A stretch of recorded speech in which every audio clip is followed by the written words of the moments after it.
এক ব্যক্তি কোনো এক বুজুর্গকে বলল, আমার শায়েখ অনেক বড় কামেল বুজুর্গ লোক। তিনি জিজ্ঞাসা করলেন তা কিভাবে। সে বলল, আমি তাকে পরীক্ষা করেছি, বাস্তবেই তিনি আল্লাহর অলি। তিনি পুনরায় জিজ্ঞাসা করলেন, তুমি কিভাবে পরীক্ষা করলে।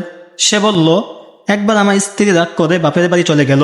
আমি শ্বশুরালয়ে গিয়ে আমার প্রতি শ্বশুরের অনুগ্রহে স্মৃতিচারণ করলাম, তার কৃতজ্ঞতা প্রকাশ করলাম, কিন্তু তিনি কোনোভাবেই তার মেয়েকে আমার সাথে যেতে দিলেন না। তিনি মানতেই চাইলেন না। আমি আমার শায়েখের কাছে গিয়ে সব ঘটনা খুলে বললাম।